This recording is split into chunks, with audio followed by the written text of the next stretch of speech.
जब भी प्रभु श्री राम के अनन्य भक्तों का नाम आता है तो माता शबरी का नाम जरूर लिया जाता है। माता शबरी कौन थी और क्यों माता शबरी रामायण में अमर हो गई? आइए चले जाने माता शबरी की कथा। जय श्री राम। बात उस वक्त की है जब भगवान श्री राम का जन्म भी नहीं हुआ था। भील जाति के एक कबीले जिसके मुखिया अज थे। अज के घर में एक कन्या का जन्म हुआ जिसका नाम शर्मणा था। शर्मणा शबरी का ही दूसरा नाम है। शबरी की माता का नाम इंदुमती था। शबरी की जाति शब्बर थी जो कि भील से संबंधित थी। भील जिसको कि हम अछूत मानते हैं। शबरी बचपन से ही पक्षियों से अलौकिक बातें किया करती थी जो सभी के लिए आश्चर्य का विषय थी। धीरे धीरे शबरी बड़ी होने लगी, जवान हुई, लेकिन उसकी कुछ हरकतें अज और इंदुमती की समझ से भी परे थी। समय रहते शबरी के बारे में उसके माता पिता ने किसी ब्राह्मण से पूछा कि यह वैराग्य की बातें करती है। ब्राह्मण ने सलाह दी कि इसका विवाह करवा दो। तो राजा अज और भील रानी इंदुमती ने शबरी के विवाह के लिए एक वर चुन लिया और शबरी का विवाह तय कर दिया। शबरी के विवाह के लिए एक बाड़े में पशु पक्षियों को जमा कर दिया। फिर जब इंदुमती शबरी के बाल बना रही थी तो शबरी ने पूछा कि माँ, हमारे बाड़े में इतने पशु पक्षी क्यों हैं? तब इंदुमती ने बताया कि यह तुम्हारे विवाह की दावत के लिए है। तुम्हारे विवाह के दिन इन सब पशु पक्षियों का विशाल भोज तैयार किया जाएगा और बारातियों और आने वाले मेहमानों को खिलाया जाएगा। शबरी यानी कि शर्मणा को यह बात कुछ ठीक नहीं लगी कि मेरे एक विवाह करने के लिए इतने जीवों का बलिदान, यह तो मैं नहीं होने दूंगी। अगर विवाह के लिए इतने जीवों की बलि दी जाएगी तो मैं विवाह ही नहीं करूँगी। शर्मणा ने रात्रि में सभी पशु पक्षियों से बातें की और उन्हें आज़ाद कर दिया। जब शर्मणा बाड़े के किवाड़ को खोल रही थी तो उसको किसी ने देख लिया। इस बात से शबरी डर गई और वहाँ से भाग निकली और भागते भागते ऋषिमुख पर्वत पर जा पहुँची। वहाँ पर 10,000 ऋषि रहा करते थे और तपस्या किया करते थे। इसके बावजूद शबरी छुपते छुपाते कुछ दिनों तक, जब तक कि वह पकड़ी नहीं गई, रोज़ सवेरे ऋषियों के आश्रम में आने जाने वाले कांटों और पत्तों को साफ कर देती थी और हवन के लिए सूखी लकड़ियों का बंदोबस्त भी कर देती थी। बड़े ही आदर भाव से शबरी संविधाओं से लकड़ियों को ऋषियों के हवन कुंड के पास रख देती थी।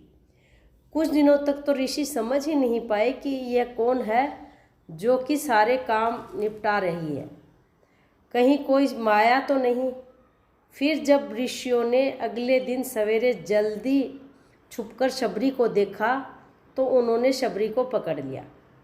ऋषियों ने शबरी से उसका परिचय पूछा तो शबरी ने बताया कि वह एक भीलनी है।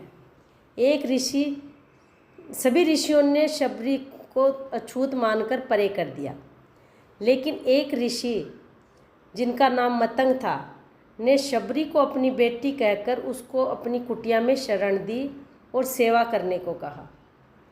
समय था जो बीतता चला गया। धीरे धीरे मतंग ऋषि बूढ़े हो गए।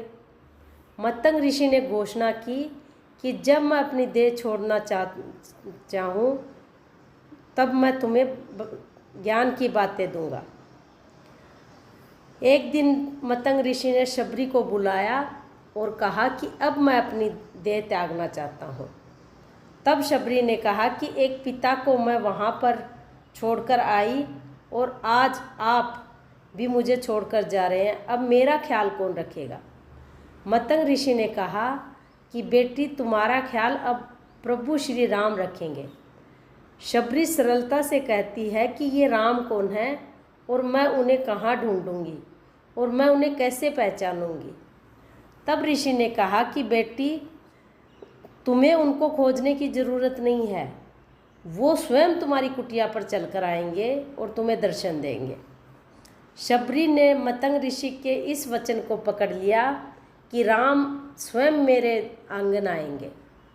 शबरी रोज़ भगवान के लिए फूल बिछा कर रखती, उनके लिए फल तोड़कर लाती और मार्ग को सुगम बनाकर रखती, वहाँ से कांटे पत्ते हटाकर फूल बिछा कर रखती और पूरे दिन भगवान श्री राम का इंतज़ार करती रही। सालों नहीं हजारों वर्ष बीत गए। इंतज़ार करते करते शबरी बूढ़ी हो गई, लेकिन उसकी आस नहीं टूटी। वह इसी आस में अपने शरीर को लिए बैठी थी कि एक दिन प्रभु श्री राम आएंगे और मेरा उद्धार करेंगे। लेकिन प्रभु श्री राम अब तक नहीं आए थे। आखिरकार एक दिन वह दिन आ ही गया जब शबरी के हजारों वर्षों का तप और इंतज़ार खत्म होने वाला था। शबरी ने रोज़ की तरह फूल बिछा कर रखे थे। आज उसके मन में अलग ही उमंग थी। वह आते जाते लोगों को मना कर रही थी कि इस फूल पर तो भगवान राम चलेंगे। शबरी श्री राम के लिए बेर तोड़कर लाई थी और यह निश्चित करने के लिए कि बेर मीठे हैं या खट्टे, शबरी ने बेर को चक चक कर उनको झूठे कर दिए। जब भगवान श्री राम आए तो शबरी एक पत्थर के आसन के पास बैठी थी। शबरी ने पहली ही नज़र में भगवान को पहचान लिया। शबरी ने भगवान राम का खूब आदर सत्कार किया और उनको अपने झूठे बेर खिलाए। इस प्रकार शबरी के वर्षों का इंतज़ार खत्म हुआ और उसको भगवान श्री राम मिल गए। माता शबरी की यह कथा अनेक ग्रंथों में मिलती है। सभी में यही है कि शबरी प्रभु श्री राम की अनन्य भक्त थी और प्रभु श्री राम ने स्वयं उसे दर्शन देकर उसका उद्धार किया था। जय सिया राम।